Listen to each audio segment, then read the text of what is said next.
8월 29일 월요일 국내 증시 마감됐습니다. 오늘 장은 장중 내내 마이너스권을 헤맸습니다. 그리고 장중에 이 일간 차트 흐름을 놓고 보시면은 마치 이 수직선을 하나 그어놓은 것처럼 오늘 장중의 변동성은 거의 없었습니다. 대체로 제자리 걸음 양상을 띠는데 코스피 지수, 코스닥 지수 나란히 2% 정도의 약세 움직임을 보여줬습니다. 아시아 증시 전반적으로 흐름 보겠습니다. 한중일 온도차가 꽤 큽니다. 장 초반에는 대체로 밀려 내려가는 모습을 보여줬는데 그 회복력에 있어서 차이가 상당히 눈에 띄었는데요. 먼저 일본 증시부터 보시죠.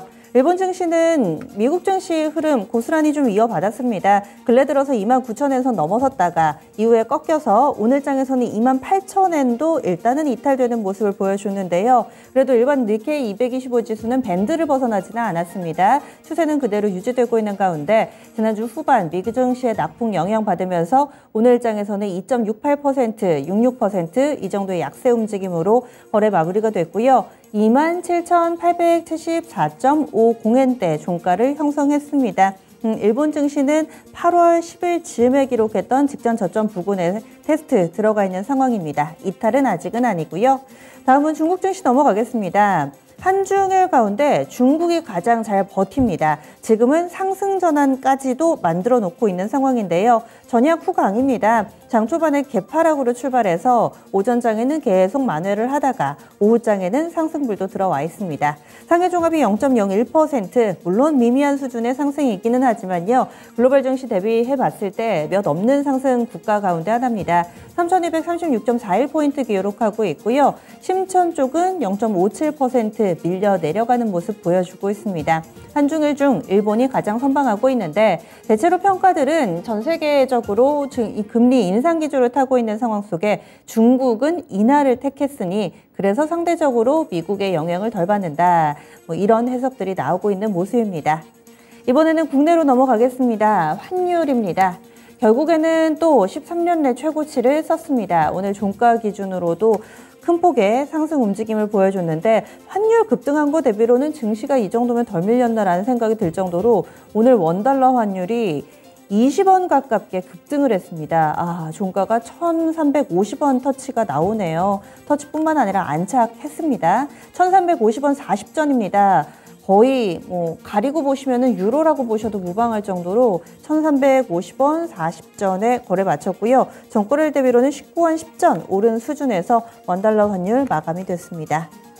네, 오늘 장 여러모로 좀 어려웠는데요. 그러면 오늘 국내 증시 어떻게 좀 마감이 됐는지 그리고 또 특징적인 종목군들 수급 상황까지 한 번 더 정리를 해보도록 하겠습니다. 국내 증시 상황 중앙센터에서 정리해드립니다. 네, 지난주 이 잭슨홀 미팅의 파월의 발언에 따라서 매파적 발언이 상당히 좀 강하게 나왔죠. 뉴욕 증시 급락했고요. 우리 증시 오늘 보면 환율도 굉장히 급등세를 보여줬습니다. 이렇게 좋지 못한 환경 속에 증시는 코스피와 코스닥 모두 급락으로 거래를 마치게 됐습니다. 자, 그러면 마감 상황은 어떤지 지금부터 마감 시황 정리를 해드리죠. 코스피부터 먼저 확인을 해보겠습니다. 자, 코스피 나흘 만에 하락으로 돌리면서 거래를 마쳤는데 하락폭이 상당히 좀 컸습니다. 자, 장중의 움직임 좀 보시면요. 사실 장중의 움직임 자체는 크게 나오지는 않았습니다. 장 초반부터 워낙 급락으로 시작했죠. 장 초반에 2,417포인트 정도가 오늘장의 저점이었고요. 그 뒤로 큰 폭의 움직임은 없이 이렇게 전개가 됐습니다. 결국 2,430선 조금은 올리면서 거래를 마치게 됐습니다. 2,426포인트 30선에 조금 더 근접하면서 거래 마감을 했습니다. 자, 그러면 다음으로 수급 상황도 확인해 보시죠. 자, 오늘 외국인도 그리고 기관까지도 매도가 더 많았는데요. 특히 기관의 매도세가 뚜렷했던 하루였습니다. 자, 보시다시피 기관 쪽에서는 5,500억 원 이상 이렇게 뚜렷하게 좀 많이 파는 모습이 확인이 됐습니다. 여기에다가 외국인도 팔았지만 상대적으로 매도세가 강하지는 않았죠. 575억 원 정도 매도 우위가 기록이 됐고요. 이런 가운데 개인만이 홀로 사들였습니다. 개인은 6천억 원 이상 순 매수세가 확인됐습니다. 자, 이어서 업종별 등락도 살펴보도록 하죠. 자, 오늘 거의 뭐 대부분의 업종이 내림세였다고 볼 수가 있을 텐데 등락률 하위 순으로 먼저 체크를 해보겠습니다. 가장 크게 내렸던 업종부터 먼저 보시죠. 자, 오늘 이 운수 창고 업종이 상당히 부진했습니다. 3.67%의 급락으로 거래를 마치게 됐는데요. 제주항공을 비롯한 항공주가 일단 내려갔고요. HMM이라든지 페노션 같은 대표적인 해운주 쪽에서도 급락이 연출이 되면서 업종지수 흐름이 상당히 좋지 못했습니다. 자, 그리고 그 뒤를 이어서 섬유의복 업종도 많이 빠졌죠. 3.48% 이쪽 내려갔습니다.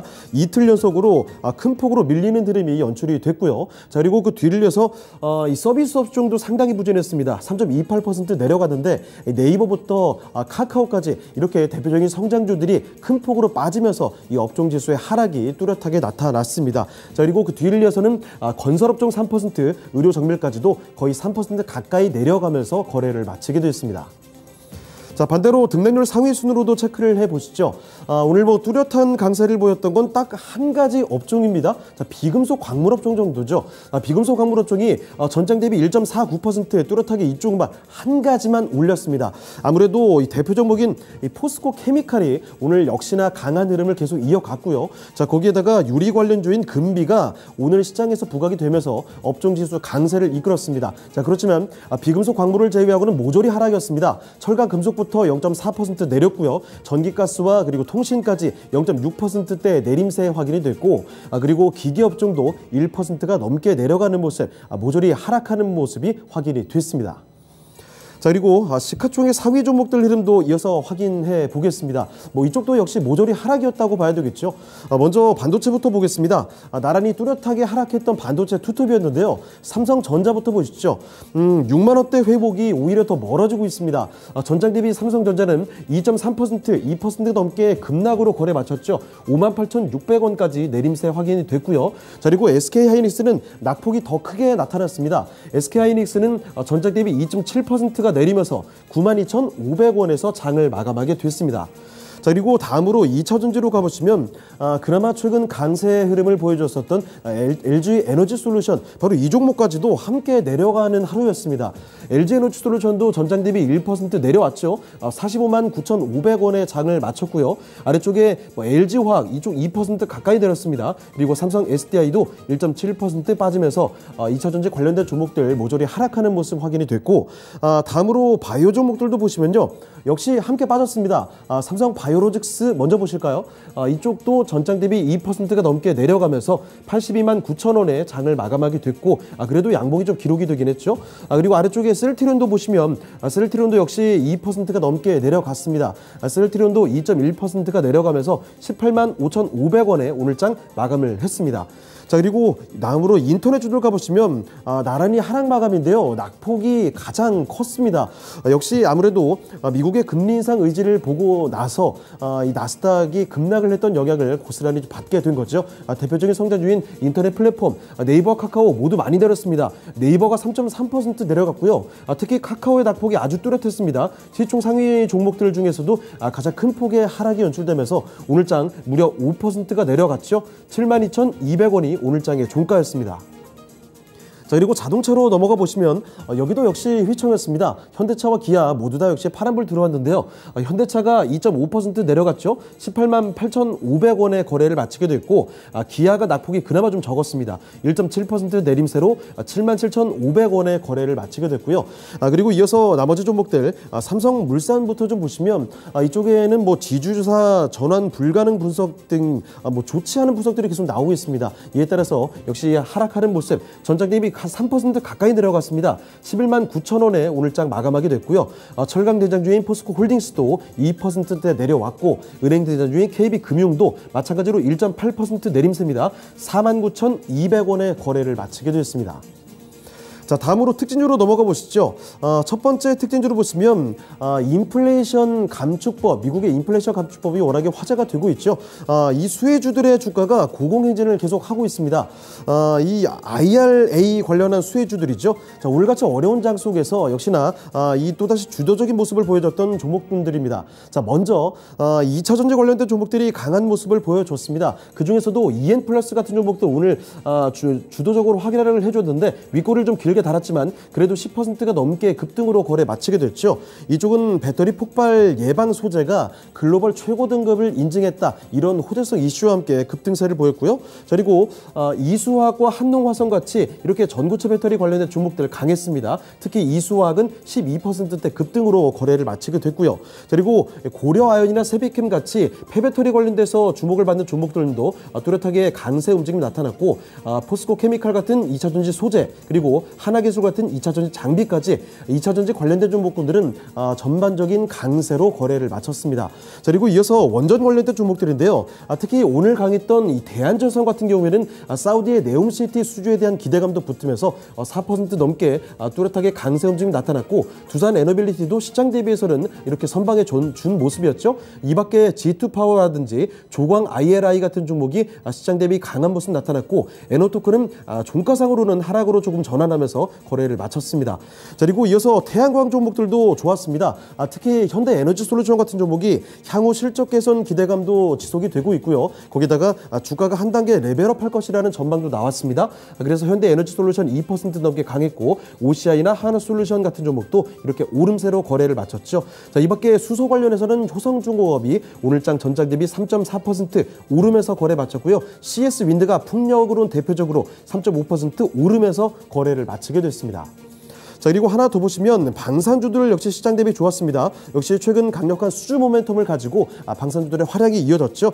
특히 한국항공우주 쪽에서는 완제기 수출로 수익성 개선의 본격화 기대감이 나오면서 이쪽이 좀 괜찮았습니다. 2.69% 오르면서 6만 1,000원에 거래 마쳤고요. 한화에어로스페이스와 그리고 코스닥의 에이트원 같은 종목이 유난히 두드러진 모습 확인이 됐습니다. 그리고 하나만 더 보시면 이 유리 관련주들 보겠습니다. 유럽에서 천연가스 공급난으로 유리 공급난이 심화될 것이다. 이런 전망이 나오면서 관련된 종목들 특히 금비 같은 종목이 장중에 급등세 기록했고요. 윗골이 길게 달았지만 그래도 12%대 오르면서 거래를 마쳤습니다. KCC 글라스도 4.5% 오르는 모습이었고 그 원인으로 지목된 가스 관련주들 중에서도 여전히 오름세는 지속됐죠. SGC 에너지라든지 경동도시가스, 한국가스공사가 이렇게 뚜렷한 오름세 확인이 됐습니다. 자, 이번에 코스닥으로 넘어가 보시죠. 자, 코스닥 연속적인 하락으로 거래 마쳤습니다.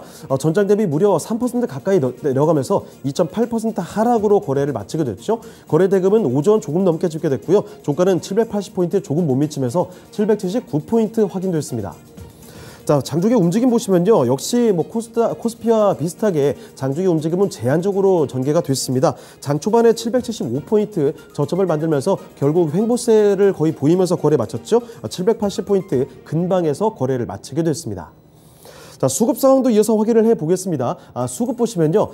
외국인은 매수가 더 오히려 많았습니다. 그런데 기관이 뚜렷하게 팔았죠. 기관 쪽에서 1,500억 원 이상 매도 우위가 기록됐고요. 외국인은 680억 원 순매수, 그리고 개인까지도 1,000억 원 이상 순매수하는 흐름이 확인됐습니다.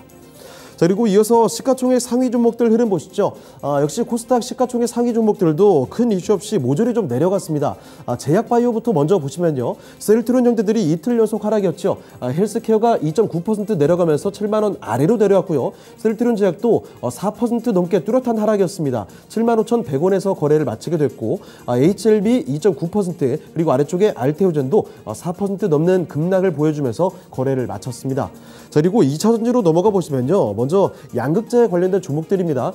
에코프로 BM과 LNF 이쪽 역시 부진한 흐름이 좀 이어갔습니다. 2에서 3% 각각 떨어졌고요. 그리고 에코프로 BM의 모회사인 에코프로도 2.3% 내려가는 모습, 그리고 전해질 종목인 천보까지도 3% 넘게 빠지면서 2차전지 관련된 코스닥 시총 상위 종목들은 모조리 하락으로 거래를 마쳤습니다. 자, 그리고 게임주들로 넘어가 보시면요. 역시 여기도 전부 내림세로 거래를 마치게 됐죠. 카카오게임즈와 펄어비스가 모두 각각 3에서 4% 내려가면서 거래를 마치게 됐고요. 자, 위메이드 같은 종목은 이제 시총 순위 자체도 좀 내려갔습니다. 자, 거기다가 미디어 콘텐츠 쪽으로 넘어가 보시면요. 역시 여기도 콘텐츠주들 하락으로 거래 마쳤습니다. 스튜디오 드래곤이 3.5% 뚜렷하게 내려갔고요. CJ ENM도 2%대 내림세로 94,400원에 거래를 마치게 됐죠. 그리고 엔터주인 JYP 엔터테인먼트도 3% 가까이 내림세로 58,900원에 거래를 마쳤고 반도체 종목인 리노공업이 그나마 코스닥 시총 상위에서는 선방에 좋습니다. 낙폭이 그나마 제한적이었죠. 0.8% 소폭 내려가면서 142,400원의 거래를 마쳤습니다. 자, 이번에 특징주 살펴보시죠. 첫 번째로 금리 인상 수혜주들 좀 보겠습니다. 지난주 잭슨홀 미팅을 통해서 나온 파월 의장의 발언이 화제가 되고 있죠. 금리 인상 기조를 멈출 의지가 없다는 것을 다시 한번 강조를 했습니다. 자, 이에 따라서 한국은행도 연말까지 기준금리 인상은 지속될 것이라는 전망이 역시 나타나고 있습니다. 이런 상황 속에서 금리 인상 수혜 기대감이 드는 종목들, 오늘 특히 그중에서도 유독 푸른저축은행이 시장에서 부각이 됐습니다. 전장 대비 무려 23% 급등하면서 12,300원의 거래를 마치게 됐고요. 자, 이 밖에 금리 인상 기조에 따른 이자 부담이 당연히 있겠죠. 자, 그래서 부실 채권 등이 늘어나면 수혜를 받는 종목들, 채권 추심 업체들이 강세에 나타났습니다. 고려신용정보와 SCI 평가정보가 바로 그런 종목들이었고요. 적어도 6에서 8%대 뚜렷한 강세로 거래를 마쳤습니다. 자, 그리고 하나만 더 보시면 최근 일본 입국 규제 완화 소식도 있었고요. 게다가 국내 쪽에서는 PCR 검사 폐지, 입국자들의 PCR 검사 폐지 검토를 하겠다는 소식도 있었죠. 관련해서 움직였던 여행주들 보겠습니다. 이로 인해 여행주들의 상승세가 계속 지속이 되고 있습니다. 하나투어와 모두투어, 참좋은여행부터 노랑풍선 같은 대표적인 여행주들 일제히 강세 움직임 오늘 같은 장에서도 나타났고요. 자, 그런데 반면에 항공주들 쪽에서는 유상증자 결정으로 급락한 제주항공을 비롯해서 뚜렷한 하락이 연출됐죠. 제주항공은 10%가 넘게 하락했고요. 대한항공이나 아시아나항공 같은 종목들도 뚜렷이 하락하면서 거래를 마친 모습. 보통 함께 가던 항공주와 여행주들이 오늘은 엇갈리는 모습이 확인이 됐습니다. 네, 지금까지 마감시황 전해드렸습니다.